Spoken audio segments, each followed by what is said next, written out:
दूसरी ओर गोपांगनाओं ने उद्धव जी को संदेश दिया। ये सब वृंदावन की कथाएं हैं। पूज्य गुरुदेव को वृंदावन उन दिनों, धाम तो आज भी वही है, लेकिन रसिक समुदाय जब था, वृंदावन में जो प्रवचन जमता था कहते थे वो काशी में नहीं। पूज्य गुरुदेव के वाक्य हैं कि काशी में घटपट वाले ज़्यादा थे, तार्किक लोग, तो वो सरस प्रीति वाले भक्ति का जो अंतरंग रहस्य है उनको समझ में नहीं आता था, उसमें राग नहीं, रस नहीं। वृंदावन वाले घटपट वाले तो नहीं थे, लेकिन रसीले बहुत थे। कुछ गुरुदेव कहते थे कथा कहने वाला मैं ही राजपंचाध्यायन, जो कथा कहते समय आनंद वृंदावन में मिलता वो काशी में भी नहीं मिलता। अब न काशी में न वृंदावन, वो सब रसिक विद्वान भी, रसिक भी चल बसे, नए तो सब कथावाचक बन गए, ताम झाम नाचने गाने वाले, उनमें कुछ नहीं। धाम तो धाम है, हम लोग उस समय के हैं क्या, 72 से वृंदावन में कथा कहते। हमारे श्रोता ये सब 3-3 पीढ़ी हो गए, समाप्त हो गए, अब वो श्रोता ही नहीं मिलते। जो श्रोता पहले थे वो श्रोता नहीं मिलते।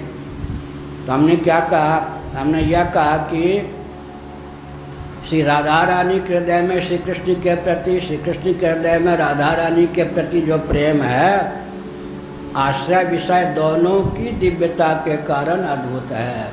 अब यहाँ का विषय क्या है, आर्तार्थार्थी भी कदाचित प्रभो सकाम भाव से आपकी उपासना करे और देवादिक उपासना करे, दोनों में अंतर क्या होगा। देवादि की उपासना करने पर वह निष्काम नहीं हो पाएगा, क्योंकि वो सगुण है।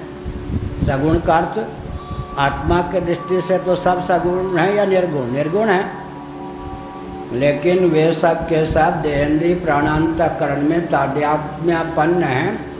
कोई सात्विक हैं, कोई राजस हैं, कोई तामस हैं, गुणाभिमानी हैं, यूँ कहना चाहिए। गुणाभिमानियों की सकाम भाव से उपासना करने वाले की कामना टूटती नहीं है, लेकिन विषय महिमना प्रमेय बल, हम जिससे प्रेम कर रहे, हम भले ही सकाम हैं, वो तो पूर्ण काम है ना, वो तो पूर्ण काम है। रुई के बंडल को प्रचंड अग्निकुंड में डाल दिया, देखते देखते उसको आग होना ही होना है क्या। रुई के बंडल को धरती में पटक दिया, जल में पटक दिया, धूमिल होना है और क्या मटमैला होना है, क्या होना, गीला होना है, जलना नहीं है। तो ये विचित्र बात है। 2 प्रकार के सकाम हो गए, एक सकाम देवादि की उपासना करने वाले सेठ साहूकार, जिनका वर्णन कल विस्तार पूर्वक किया गया। दूसरे सकाम कमनीय समझा भगवान को, आप्त काम भगवान है, आप्त काम से कास्पृहा, पूर्ण काम निष्काम है। तो निष्काम के प्रति की गई जो प्रीति है, निष्काम के प्रति जो आर्तार्थी प्रेम करते हैं, संकट के त्राण के लिए, सिद्धि के लिए, वो स्वरूप वैभव के बल पर, विषय के महिमा के बल पर अधिक समय तक सकाम नहीं रह पाते। तो राम उमा राम स्वभाव यही जाना, ताई भजंत भावना आना, क्योंकि निर्गुण के प्रति जो गुण समर्पित होगा तो गुण देखते देखते निर्गुण हो जाएगा या नहीं। परम निष्काम के प्रति अगर कामना हमारी समर्पित होगी तो कामना कब तक रहेगी, हम निष्काम हुए बिना नहीं रहेंगे। अंतर हो गया या नहीं। आर्तार्थी हैं, ठीक है, भगवान के प्रति समर्पित होकर उनकी उपासना कीजिए, वो तो अगुण है, निर्गुण है।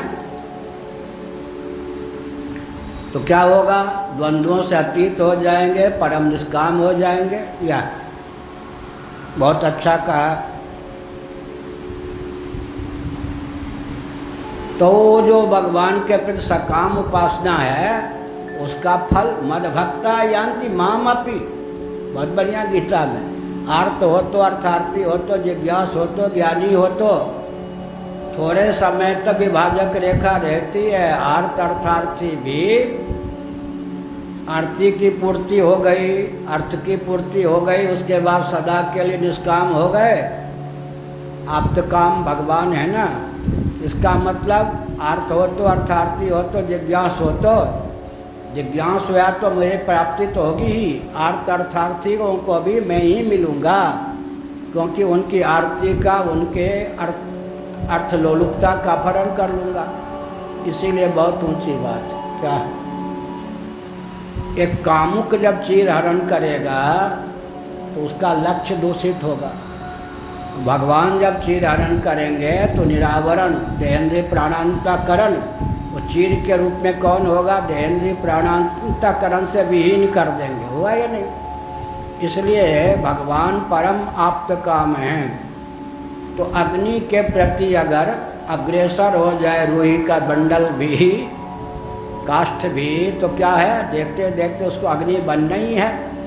इसी प्रकार भगवान के प्रति जो सकाम भक्त होते हैं, अपनी कामना को प्रकट करते हैं, वो कामना भी उनको क्या करती है? भव से तार देती है। कामनीय काम में विषय बदल जाता है।